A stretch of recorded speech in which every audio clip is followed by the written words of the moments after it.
I was sitting on my sofa watching a quiet documentary when my son-in-law Jason stormed in and ripped the cable out of the TV, saying, "Enough of this trash. In this house we watch intelligent things."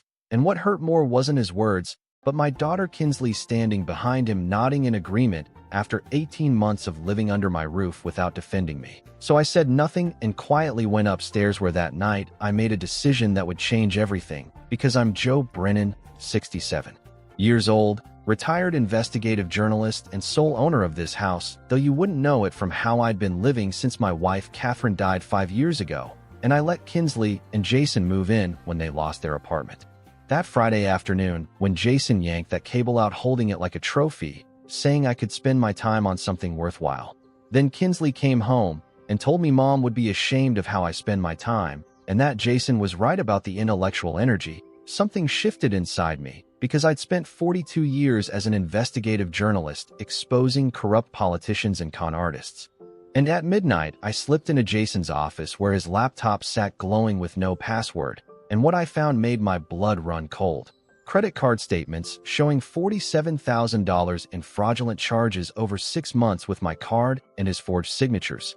Emails with a nursing home consultant planning to have me declared incompetent so they could sell my house. And an application already filled out with my information stating that once I was placed in care, the house worth $800,000 could be sold within 90 days. So I photographed everything, 43 images sealing his fate.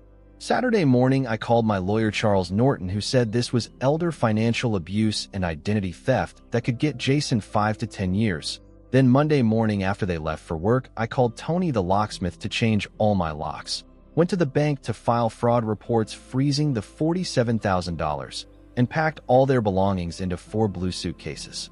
At 6:07 p.m. Jason's truck pulled up and I heard his key sliding into a lock that no longer recognized it. The frustration building until he was pounding on the door yelling for me to open it. So I opened it 6 inches with the security chain stretched tight and calmly said, "Can I help you?" When he demanded to know what I did to the locks, I told him this was my house and they were guests in the past tense.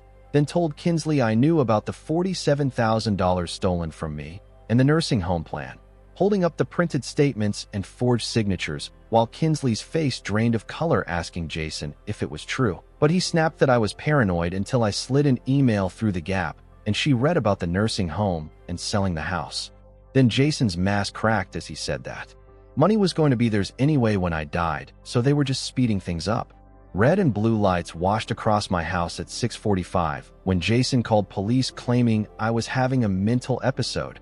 But Officer Reynolds reviewed my documentation and told them they needed to leave now. So under police escort, they loaded their suitcases and drove away.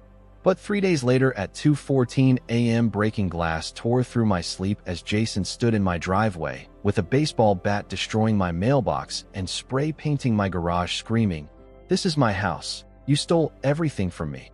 So I called 911 and recorded everything until police arrested him for vandalism and violating the restraining order. The next morning, I learned Kinsley posted his $5,000 bail, and when I called her, she defended him, saying everyone deserves a second chance, and I didn't understand him like she did before hanging up on me. But 3 days later at 9:07 p.m., my phone rang with Kinsley's voice, barely a whisper, saying, "Dad, help me please." And in the background, I heard Jason's rage and something hitting a wall, as she said she was locked in the bathroom, but he was trying to get in.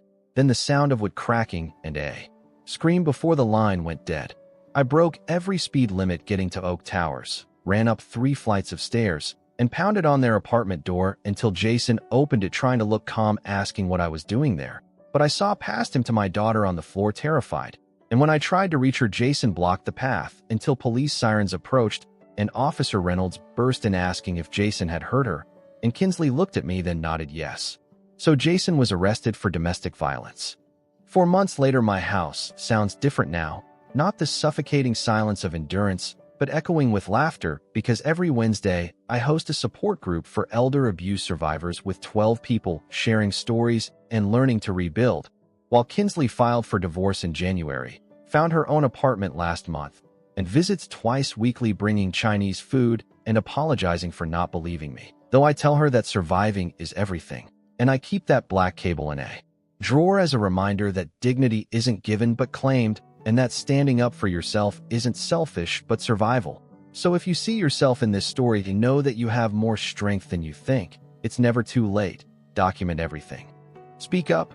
Reach out. Because real justice isn't about revenge, but survival and teaching those you love that they deserve better than abuse. So don't wait for a black cable to hit your floor before you realize you've lost yourself in your own home.